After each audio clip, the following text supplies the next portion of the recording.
اعوذ باللہ من الشیطان الرجیم بسم اللہ الرحمن الرحیم الحمد للہ رب العالمین وصلی اللہ علی سیدنا محمد وآلہ الطاہرین اما بعد فقد قال اللہ سبحانہ وتعالی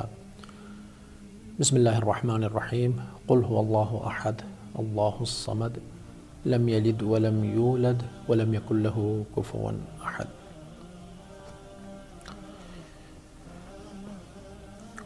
ناظرین گرامی السلام علیکم ورحمۃ اللہ وبرکاتہ۔ جیسا کہ گزشتہ درس میں یہ بات چلی تھی کہ ہم اس درس سے اس باقاعدہ اصول دین کے بحث میں داخل ہوں گے، اور اصول دین کا سب سے پہلا جو اصل ہے یعنی توحید، اس کے بارے میں ہم بحث کریں گے۔ توحید در واقع تعلیمات اسلام کا مہم ترین تعلیم ہے، مہم ترین آگاہی ہے، مہم ترین علم ہے اور مہم ترین اصل ہے۔ اور توحید کا جو معنی ہے یعنی خدا کا صرف اور صرف ایک ہونا۔ توحید یعنی اللہ تعالیٰ ایک ہے، وحدہ لا شریک ہے، اور اس ذات باری تعالیٰ کے ساتھ اور کوئی شریک نہیں ہے۔ جب ہم کہتے ہیں کہ اللہ ایک ہے، توحید کا معنی بھی یہی ہے۔ جب کہتے ہیں کہ اللہ ایک ہے تو یعنی جتنے بھی دوسرے خدا ہیں، جو لوگ، جو ادیان، جو مکاتب مختلف خداؤں کے قائل ہیں، ان سب کو ہم نفی کرتے ہیں، یعنی وہ در واقع خدا نہیں ہے۔ خدا ہے تو ایک ہی ہے، اور اس کائنات کا خالق وہی خدا ہے جو ایک ہے اور اس کا کوئی شریک نہیں ہے۔ قرآن مجید میں ایک سورہ بھی ہے توحید کے نام سے، سورہ توحید، جس کی ہم نے تلاوت کی ہے۔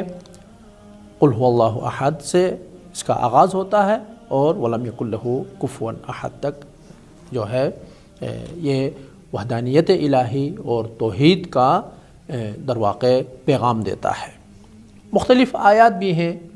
سورہ توحید کے علاوہ، بہت سارے آیات ہیں، جیسا کہ اللہ تعالیٰ سورہ صافات میں ارشاد فرما رہا ہے کہ لا الہ الا اللہ، یعنی اللہ تعالیٰ کے سوا اور کوئی اللہ نہیں ہے، یعنی ایک ہی اللہ ہے۔ سورہ بقرہ آیت نمبر 63 میں فرما رہا ہے کہ لا الہ الا ہو، یعنی کوئی اللہ نہیں ہے اس کے سوا، یعنی اسی اللہ کے سوا اور کوئی اللہ نہیں ہے۔ سورہ کہف آیت نمبر 110 اور سورہ انبیاء 108 اور سورہ فصلت آیت نمبر 6 میں ارشاد فرما رہا ہے کہ الہکم الہ واحد، تمہارا جو اللہ ہے وہ ایک ہی ہے۔ الہکم الہ واحد، ایک الہ اور ایک ہی خدا ہے۔ سورہ صاد آیت نمبر 65 میں فرما رہا ہے کہ ما من الہ الا اللہ، یعنی اللہ کے سوا اور کوئی الہ اور اللہ نہیں ہے۔ حضور پاک صلی اللہ علیہ وآلہ وسلم نے بھی اپنی دعوت کے آغاز میں یہی فرمایا، قولوا لا الہ الا اللہ تفلحوا، یعنی تم کہو اللہ ایک ہی ہے، وحدہ لا شریک ہے، تم کامیاب ہو جاؤ گے، تم رستگار ہو جاؤ گے۔ امام علی علیہ السلام نے فرمایا کہ ان اول الدین معرفتہ، یعنی دین کا پہلا جو مرحلہ ہے، دین کا آغاز، وہی اللہ تعالیٰ کی شناخت ہے، معرفتہ، یعنی اللہ تعالیٰ کو پہچاننا ہے۔ وَأَصْلُ مَعْرِفَتِهِ تَوْحِيدُهُ، اور معرفت کی جو حقیقت ہے، اللہ تعالیٰ کو پہچاننے کی جو حقیقت ہے وہ توحیدہ، یعنی اللہ تعالیٰ کو ایک ہی جاننا ہے۔ اگر کوئی شخص اللہ تعالیٰ کو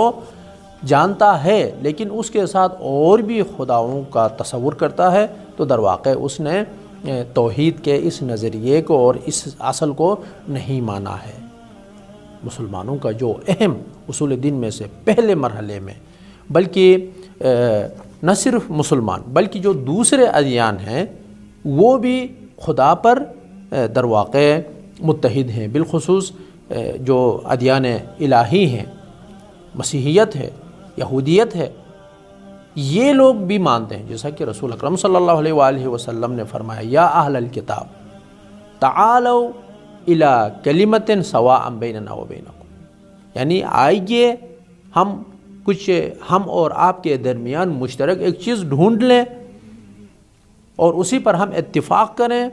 اتحاد کریں کہ وہ اللہ تعالیٰ کے سوا اور کوئی معبود نہیں ہے، ہم ایک ہی خدا کی پرستش کریں، عبادت کریں۔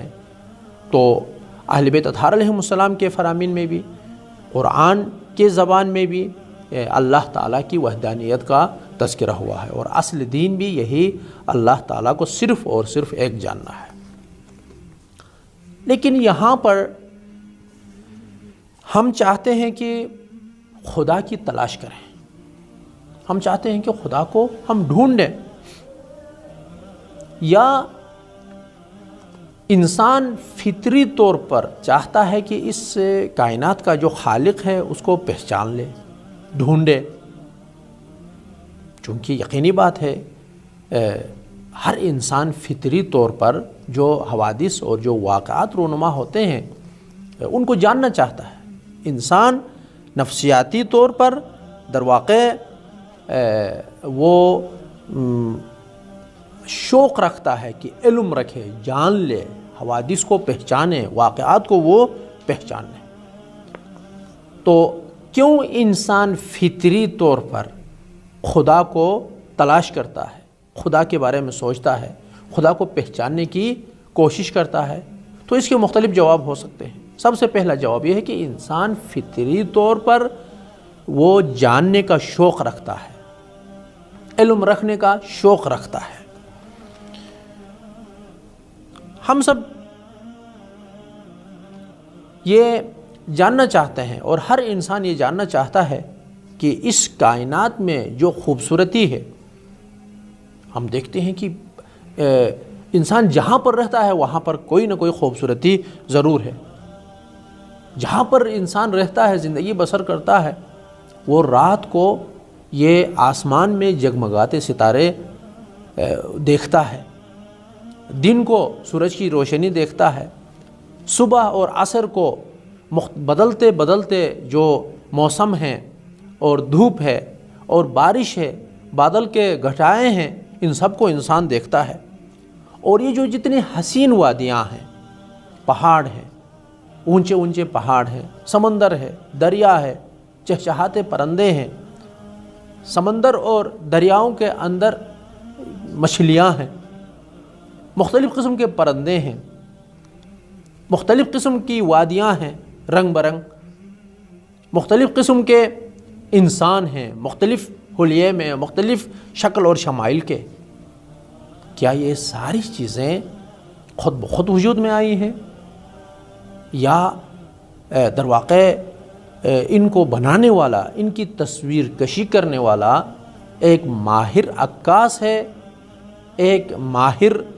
در واقع ہاتھ ہے جو اپنی مہارت سے ان ساری چیزوں کو اس خلقت کے سامنے پیش کیا ہے؟ یقینی بات ہے کہ ایک ماہر اور توانا ذات ہے جو در واقع ان ساری چیزوں کو وجود میں لایا ہے۔ یہ خود بخود وجود میں نہیں آ سکتے ہیں۔ اگر خود بخود وجود میں آ سکتے ہیں تو انسان جب کسی چیز کو وہ بنانا چاہتا ہے اور وہ بنا لیتا ہے، تو جب تک اس نے عمل نہیں کیا، جب تک اس نے اس شے کو بنانے کے لیے اسباب اور اوزار اور وسائل اور سامان کو مہیا نہیں کیا، فراہم نہیں کیا، اس سے پہلے یہ خود کیوں نہیں بن گئے؟ یہ اشیاء، وہ چیزیں یہ خود کیوں نہیں بنی ہیں؟ ایک انسان کوئی چارپائی بنانا چاہتا ہے، کوئی کرسی بنانا چاہتا ہے، کیا یہ خود بخود بن جاتی ہے؟ کرسی، چارپائی خود بخود کیا بن سکتی ہے؟ یہ جو گاڑیاں ہیں، یہ جو مختلف قسم کے سامان ہیں، کیا یہ سارے خود بخود بن سکتے ہیں؟ نہیں، بنانے والا کوئی ہے۔ تو بس اس خلقت کا بھی بنانے والا اور اس کائنات کو بھی خلق کرنے والا، بنانے والا کوئی نہ کوئی ضرور ہے۔ تو یہاں پر انسان اس شوق جستجو میں یہ جاننا چاہتا ہے کہ جب اس دنیا میں یہ آیا ہے تو کہاں سے آیا ہے، کہاں پر ہے، کہاں جاننا چاہتا ہے۔ تو یہ انسان کے فطری طور پر جاننے کا ایک در واقع اس کے اندر، انسان کے اندر ایک عنصر ہے جو انسان کو در واقع مجبور کرتا ہے یا ابھارتا ہے کہ وہ اس چیز کو جان لے۔ اسی لیے امیر المومنین علیہ السلام کا جو مشہور اور معروف جملہ ہے وہ بھی ہم نے گزشتہ دروس میں بیان کیا کہ رحم اللہ امرأً علم، اللہ تعالیٰ رحمت نازل فرمائے اس انسان پر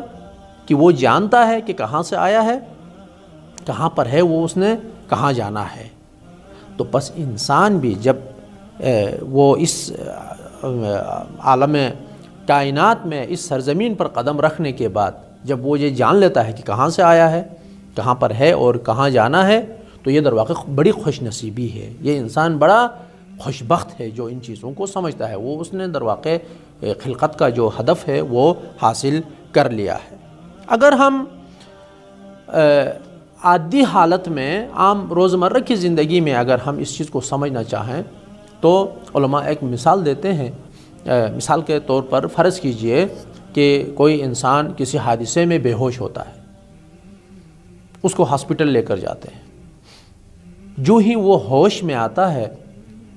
تو اس وقت جو ہی اس کی آنکھ کھل جاتی ہے وہ پوچھتا ہے کہ یہ جگہ کون سی ہے،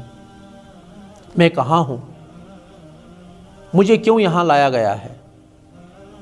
مجھے یہاں سے کب واپس لے کر جائیں گے۔ کیوں؟ اس لیے کہ ایک واقعہ رونما ہوا ہے اور انسان سوالوں کے اس ہجوم میں وہ گھرا ہوا ہے، وہ جاننا چاہتا ہے کہ کیوں اس طرح ہوا ہے۔ تو اس قسم کے سوالات سے ظاہر ہوتا ہے کہ انسان کے ذہن میں بہت سارے سوالات آ جاتے ہیں اور ہر سوال کا وہ در واقع جواب بھی طلب کرتا ہے۔ لہٰذا سب سے پہلے وہ چیز جو اس کائنات کے بارے میں اور اس کائنات کے بنانے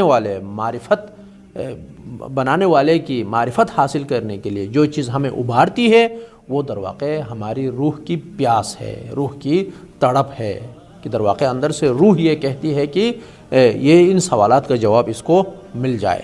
بس ہم خدا کے بارے میں کیوں فکر کرنا چاہتے ہیں، خدا کے بارے میں ہم کیوں جاننا چاہتے ہیں، اس کا ایک جواب یہ ہے کہ انسان روحی طور پر، نفسیاتی طور پر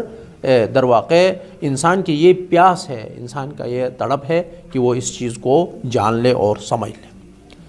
ایک اور وجہ جو سبب بنتی ہے کہ انسان خداوند متعال کے بارے میں سوچے وہ شکر گزاری کا احساس ہے۔ یہ ہر انسان، معاشرے کا ہر فرد در واقع شکر گزاری کے اس احساس کو وہ سمجھ سکتا ہے۔ خالق کائنات کی معرفت حاصل کرنے کے لیے ہم شکر گزاری کے عنوان سے روزمرہ کی زندگی میں آپ دیکھیں، آپ کے بھائی، آپ کے دوست آپ کو ایک دعوت نامہ تھما دیتے ہیں کہ فلان جگہ ہمیں دعوت ہے کھانے پہ یا کسی شادی میں۔ جب آپ تشریف لے کر جاتے ہیں وہاں پر آپ کے لیے بہت بڑا بندوبست ہے، وہاں پر مختلف کھانے ہیں، مختلف مشروبات ہیں، جوس ہیں، بوتل ہیں، وہاں پر آپ کے لیے مختلف میٹھے بنائے گئے ہیں، وہاں کے آپ کے لیے مختلف فروٹ رکھے گئے ہیں۔ جب آپ اس دعوت کو دیکھتے ہیں تو اپنے بھائی سے، دوست سے کہیں گے کہ میزبان کون ہے، وہ کون ہے جس نے ہمارے لیے اتنے سارے نعمات کو فراہم کیا ہے۔ اور جو بھی فرد آئے گا آپ کے سامنے سے وہ گزر جائے گا، آپ پوچھیں گے میزبان یہ تو نہیں ہے، یہ تو نہیں ہے، فلان تو نہیں ہے، یہ آپ پوچھیں گے۔ کیوں؟ یہ اندر سے آپ کو یہ ابھارتا ہے کہ جس شخص نے، جس انسان نے آپ کو اتنے سارے نعمتوں سے نوازا ہے، اولاً آپ نعمت دینے والے کو پہچان لیں اور پھر اس کا آپ شکریہ ادا کریں کہ بھائی فلان فلان فلان آپ نے جو ہے اتنے سارے نعمتوں سے ہمیں نوازا ہے، اس دسترخوان پر جو ہے آپ نے اتنے رنگ برنگ کھانے آپ نے رکھے ہیں، آپ کو ہم نے پہچان لیا آپ کون ہیں پہلے مرحلے میں، اور آپ کا ہم شکریہ ادا کرتے ہیں کہ آپ نے ایسے نعمتوں سے ہمیں نوازا ہے۔ تو جب اس عجیب و غریب دسترخوان کو دیکھ کر انسان اپنے آپ پر فرض سمجھتا ہے کہ میزبان کو پہچانے اور اس کا شکریہ ادا کرے، تو ایسا خالق جس نے کسی زحمت کے بغیر، آپ کو تکلیف دیے بغیر اتنے سارے نعمتوں سے آپ کو نوازا ہے، مختلف نعمتیں ہیں، اگر ہم گننا چاہیں تو آنکھ کی نعمت ہے۔ آنکھ کی نعمت سے آپ دور بھی دیکھتے ہیں، نزدیک بھی آپ دیکھتے ہیں، ہر رنگ کو جس طرح حقیقت میں ہے اسی طرح آپ دیکھتے ہیں، اس خوبصورتی کو دیکھتے ہیں۔ اور اسی طرح سننے کے حوالے سے آپ قرآن سنتے ہیں، آپ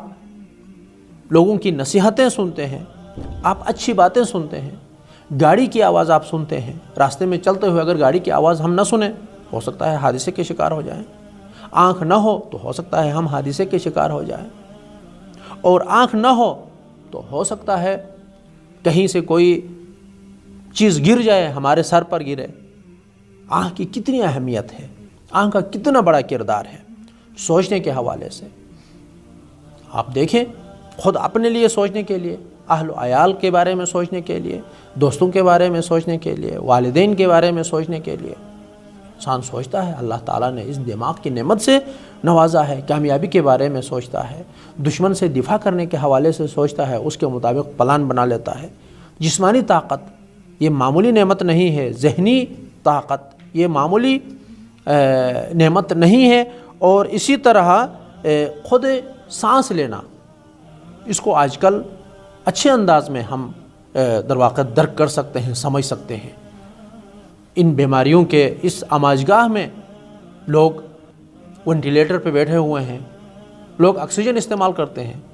اور ایک رات آکسیجن استعمال کرنے کے لیے ہاسپٹل میں، اور ایک رات در واقع مصنوعی سانس حاصل کرنے کے لیے لاکھوں میں لوگ پیسے دیتے ہیں۔ یہ اللہ تعالیٰ نے کسی خرچے کے بغیر، کسی پیسوں کے بغیر یہ جو نعمت ہمیں دی ہے، کیا ایسے خالق کو، ایسی نعمت سے نوازنے والے کو ہمیں کیا نہیں پہچاننا چاہیے؟ یہ انسان کے جو گردے ہیں، گردوں کی اس نعمت پر آپ غور کریں۔ انسان کے گردے جب فیل ہو جاتے ہیں تو ہاسپٹل میں جب اس کو ڈائلیسس کے لیے لے کر جاتے ہیں، وہ ATM مشین جتنا، ابھی آپ ڈائلیسس کو دیکھیں، لوگ اس بڑی مشین کے ذریعے سے گردے کا کام کرنے کے لیے کتنے پیسے خرچ کر کے، وہ بھی ہر جگہ ڈائلیسس کے سامان بھی آپ کو نہیں ملیں گے، لیکن ایک معمولی گردہ جس کا وزن بہت ہی کم ہے، اللہ تعالیٰ نے انسان کے اسی نظام میں، جسمانی نظام کے اندر اس کو رکھ دیا ہے چھپا کے، کتنا بڑا کام کرتا ہے۔ اور انسان کے ہر عضو کتنا کرامت، اس کا کتنا کردار ہے، اتنی ساری نعمتیں ہیں۔ جب ہم ایک مہمانی میں کوئی ہمیں بلا لیتا ہے تو اس کو ہم پہچاننے کی کوشش کرتے ہیں، اس سے ہم ان کا نمبر بھی ہم لیں گے، شاید بعد میں یہ کام بھی آئیں گے، اور شکریہ بھی ہم ادا کرتے ہیں۔ لیکن اللہ تعالیٰ جس نے اتنے سارے نعمتوں سے، آپ خود اس عالم طبیعت میں آپ دیکھیں، باہر آپ دیکھیں، اور خود آپ اپنے ظاہر کو دیکھیں، اپنے بدن کو دیکھیں، سوچ، دماغ، فکر، ان سب کو دیکھیں، کیا پھر حق نہیں بنتا ہے کہ ہم شکریہ ادا کریں؟ تو خیال آتا ہے کہ یہ کون سی ذات ہے، کون سی ہستی ہے کہ جس نے ہمیں اتنے سارے نعمتوں سے، ہم سے 1 روپیہ بھی نہیں لیتا ہے، 1 پیسہ بھی نہیں لیتا ہے۔ وینٹیلیٹر کے لیے آپ پیسہ حساب کریں، ڈاکٹر کے پاس آپ جائیں گے، آنکھ کے چشم کی آنکھ کے جو ڈاکٹر ہیں ان کے پاس آپ جائیں گے، اور ہر عضو کے ڈاکٹر کے پاس آپ جائیں گے تو آپ کا کتنا خرچ آئے گا۔ لیکن جب آپ صحت مند تھے تو اس وقت اللہ تعالیٰ نے آپ سے 1 روپیہ بھی نہیں لیا ہے۔ کیا حق نہیں بنتا ہے کہ ہم اللہ کو پہچانیں اور اللہ کا ہم شکر ادا کریں؟ خیال آتا ہے کہ ہم اس منعم کو اور نعمت دینے والے کو ہم پہچانیں، اس کا ہم شکریہ ادا کریں، اگرچہ وہ ہمارے نعمتوں کا محتاج نہیں ہے۔ اور ظاہری طور پر جب انسان ہمارے اوپر اس طرح احسان کرتا ہے، انسان نعمتوں سے جب نوازتا ہے، جب ہم اس کا شکریہ ادا نہیں کرتے ہیں تو اندر سے ایک بے چینی بھی ہوتی ہے کہ یہ انسان کا ضمیر گوارا نہیں کرتا کہ کھائے پیے پہنے دوسروں سے اور ایک شکریہ بھی ادا نہ کرے۔ تو بس خداوند متعال کے بارے میں بھی جو انسان معرفت رکھتا ہے، جو جس کے ضمیر بیدار ہو، وہ حتماً لازمی طور پر اتنی ساری نعمتوں کو دینے والے کے بارے میں وہ سوچتا ہے، اور پھر شکریہ بھی ادا کرتا ہے، اور پھر شکریہ کس طرح کرنا چاہیے اس کے جو طور و طریقے ہیں وہ بھی حاصل کرتا ہے۔ تو اس سے یہ معلوم ہوتا ہے کہ منعم اور نعمت دینے والے کا شکریہ ادا کرنا انسان کی فطرت میں موجود ہے۔ جب ہم نے کہا کہ ہم کیوں اللہ تعالیٰ کو ڈھونڈتے ہیں، اللہ تعالیٰ کی تلاش کرتے ہیں، دو جواب تو ہم نے دے دیا۔ ایک اور جواب جو در واقع خدا کو تلاش کرنے کا جو ایک اور در واقع فلسفہ ہے، وہ یہ ہے کہ انسان کا تعلق نفع اور نقصان سے ہے۔ انسان ہمیشہ چاہتا ہے کہ نفع حاصل کرے، نقصان سے بالکل اپنے آپ کو دور رکھے، نقصان دہ چیزوں کو وہ قریب بھی نہیں ہوتا ہے۔ تو خدا کی معرفت حاصل کرنے کے لیے نفع اور نقصان کے ترازو سے جب انسان اپنے آپ کو دیکھتا ہے تو در واقع یہ نفع اور نقصان انسان کو ابھارتا ہے کہ وہ حقیقت میں ایک ایسی ذات کی شناخت کے بارے میں وہ قدم اٹھائے کہ جو اس کو نفع اور نقصان کے میں سے جو افضل ہے اس کی طرف رہنمائی کرے، یعنی انسان کے لیے نفع بخش ہو، انسان کے لیے فائدہ مند ہو۔ ایک مثال دیتے ہیں، فرض کیجئے کہ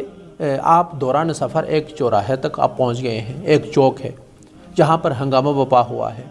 لوگ ایک دوسرے کو مارتے ہیں، لوگ گاڑیاں جلاتے ہیں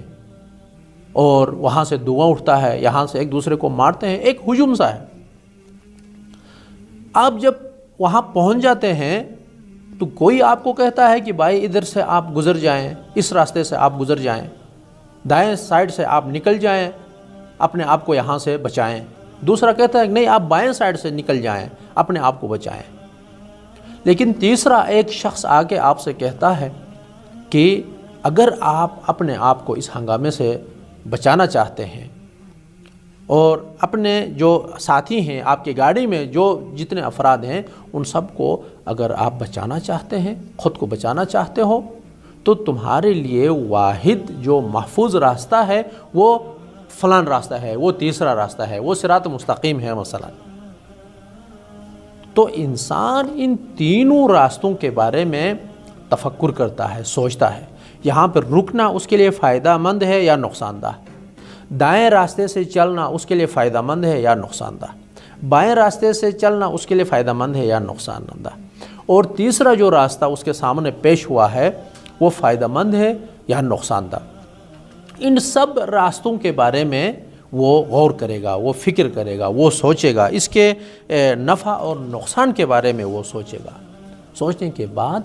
تفکر اور تدبر کرنے کے بعد آخر میں اس کے لیے جو معقول اور صحیح اور محفوظ راستہ اس کے ذہن میں جو آتا ہے اسی راستے کو وہ اپنائے گا۔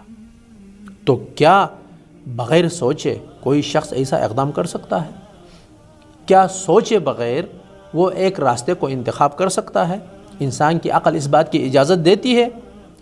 کیا آپ کی عقل آپ کو اجازت دے گی کہ آپ کوئی بھی راستہ اختیار کریں؟ نہیں۔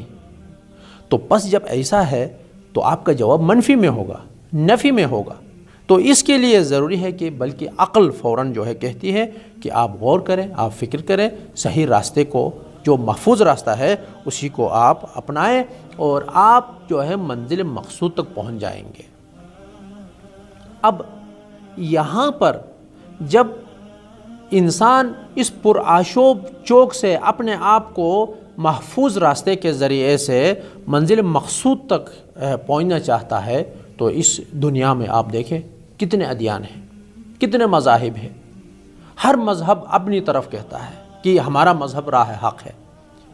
ہر دین کہتا ہے کہ ہمارا جو آئین اور دین ہے وہ صحیح ہے، ہمارے پیروی کریں، ہمارے اعتقادات کو آپ قبول کریں، مان لیں اور اس پر عمل کریں۔ تو ہمارا فرض بنتا ہے کہ نقصان سے بچنے کے لیے اور فائدے کو حاصل کرنے کے لیے، اپنے آپ کو بچانے کے لیے، خاندان کو بچانے کے لیے، اہل و عیال کو بچانے کے لیے غور و فکر کے بعد ایک راستہ اپنانا ہے۔ اسی لیے اللہ تعالیٰ نے ارشاد فرمایا، بسم اللہ الرحمن الرحیم، فبشر عباد الذین یستمعون القول فیتبعون احسنہ اولئک الذین ہداہم اللہ واولئک ہم اولو الالباب۔ یعنی اللہ تعالیٰ ارشاد فرما رہا ہے کہ فبشر عبادی الذین یستمعون القول، میرے ان بندوں کو بشارت دو کہ الذین یستمعون القول، وہ قول سنتے ہیں اور غور سے سنتے ہیں، یعنی جو شخص جو بھی کہتا ہے وہ سب سنتے ہیں، فیتبعون احسنہ، تو ان سب میں سے جو زیادہ احسن ہے، جو اچھا راستہ ہے، جو حقیقت ہے، جو بہترین ہے، اسی راستے کو یہ لوگ انتخاب کر لیتے ہیں۔ اولئک الذین ہداہم اللہ، یہ وہی لوگ ہیں جنہیں اللہ تعالیٰ نے ہدایت دی ہے۔ واولئک ہم اولو الالباب، اور عقل مند لوگ بھی یہی ہیں۔ تو پس ہماری عقل بھی یہی کہتی ہے اور اندر سے ضمیر بھی یہی کہتے ہوئے نظر آتا ہے کہ انسان چونکہ وہ جاننے کا یہ تشنا ہے، وہ آگاہی حاصل کرنے کا وہ تشنا ہے، کبھی شکر منعم اور نعمت دینے والے کی شکر گزاری کے حوالے سے، کبھی نقصان سے بچنے کے لیے وہ اللہ تعالیٰ کے بارے میں جاننا چاہتا ہے۔ وہ ان چیزوں کو مد نظر رکھ کر اس عالم کائنات، اس عالم اور کائنات کے بارے میں وہ جاننا چاہتا ہے کہ یہ کیسے خلق ہوا، کس نے خلق کیا، اور ایسی نعمتوں سے ہمیں نوازا ہے کہ جس کے عوض میں ہم سے 1 روپیہ بھی نہیں لیا ہے، 1 پیسہ بھی نہیں لیا ہے۔ تو نفع اور نقصان سے بچنے کے لیے ہمیں خدا وند متعال کے بارے میں سوچنا چاہیے، خدا کو ہمیں ڈھونڈنا چاہیے۔ پھر یہاں میں آپ سے پوچھتا ہوں، آپ سے یہ سوال کرتے ہیں کہ کیا آپ نے خود منعم کے حوالے سے، منعم کو پہچاننے کے حوالے سے، یعنی جس نے اتنی ساری نعمتیں آپ کو دی ہیں، اس منعم کو نعمت دینے والے کے بارے میں کیا آپ نے سوچا ہے؟ اللہ تعالیٰ کو پہچاننے کے حوالے سے کیا آپ نے پوچھا ہے؟ اور اسی طرح انسان کے والدین کہتے ہیں کہ بھائی اللہ ایک ہے، اللہ عادل ہے، 1,24,000 انبیاء انسان کی ہدایت کے لیے آئے ہیں۔ انبیاء کے سلسلے کے بعد امامت کا دور شروع ہوا ہے، اور اس کے بعد پھر معاد ہے۔ یہ بچپنے سے ہر انسان یہ جانتا ہے، بلکہ اتنا رٹا لگایا ہوا ہوتا ہے کہ وہ آپ درمیان میں اگر آپ پوچھیں کہ اصول دین میں سے تیسرا اصل کون سا ہے، تو وہ نہیں کہہ سکے گا یہ نبوت ہے۔ چوتھا اصل کے بارے میں آپ پوچھیں گے تو وہ پھٹ کے جواب نہیں دے سکے گا کہ امامت ہے، بلکہ شروع سے ذہن میں ریپیٹ کرے گا، اول توحید، دوم عدل، سوم نبوت، چہارم امامت، پنجم معاد۔ تو اس کا مطلب یہ ہے کہ یعنی ہم نے صحیح طریقے سے ان اصول دین کے بارے میں ہم نے غور نہیں کیا ہے۔ کیا والدین نے ہمیں جو بتایا ہے اس سے ہٹ کر اللہ تعالیٰ کی جو ہے اتنی ساری نعمتوں کے بارے میں شکریہ ادا کرنے کے حوالے سے کیا ہم نے پوچھا ہے، سوچا ہے؟ کیا خدا کو پہچاننے کے لیے ہم نے کبھی سوچا ہے؟ اور کیا جب ہم خداوند متعال کے ساتھ راز و نیاز کرتے ہیں، جب یقینی بات ہے تمام نعمتوں کو ہم اللہ تعالیٰ کی جانب سے ہم سمجھتے ہیں، جو ہماری صحت ہے وہ اللہ تعالیٰ کی جانب سے ہم سمجھتے ہیں، اس بہترین فضا اور ماحول کو ہم اللہ تعالیٰ کی طرف سے ہم جب جانتے ہیں، اور اللہ تعالیٰ نے جس راستے پر ہماری ہدایت کی ہے، رہنمائی کی ہے، جب ان چیزوں کو ہم دیکھتے ہیں تو پھر ہر چیز کو ہم خدا سے ہی دیکھتے ہیں۔ تو پھر ہمارا راز و نیاز خدا کے ساتھ ہونا چاہیے، ہماری گفتگو خدا کے ساتھ ہونی چاہیے۔ کیا دن میں ہم نے تھوڑا سا وقت نکالا ہے صرف نماز سے ہٹ کر خدا کے ساتھ ہم بات چیت کریں، خدا کے ساتھ ہم گفتگو کریں، دل کی بات ہم خدا سے کریں، اور پھر یہ جو بات ہم خدا سے کرتے ہیں پھر اس کی جو ہے لذت کا ہم نے احساس کیا ہے. جس طرح انسان اپنے پیارے سے ہم کلام ہوتا ہے تو وہ وہاں سے دور ہونے کو نہیں چاہتا، اٹھنے کو اس کا دل نہیں کرتا. کیا جب ہم اللہ تعالیٰ کے ساتھ یہ رابطہ برقرار کرتے ہیں تو اس سے کیا ہم لذت بھی حاصل کرتے ہیں، اس سے ہم خوش ہوتے ہیں، اس راز اور نیاز اور مناجات کو مزید جاری رکھنے کی ہم کوشش کرتے ہیں. اس پر ہم سب کو غور کرنے کی ضرورت ہے. اللہ تعالیٰ سے یہی درخواست ہے، یہی التجا اور فریاد ہے کہ ہمیں صحیح معنوں میں توحید کو سمجھنے کی توفیق عنایت فرمائے اور توحید کے مطابق اپنی انفرادی اور اجتماعی اور سماجی زندگی میں عمل کرنے کی توفیق عنایت فرمائے. آمین ثم آمین. والسلام علیکم ورحمۃ اللہ وبرکاتہ.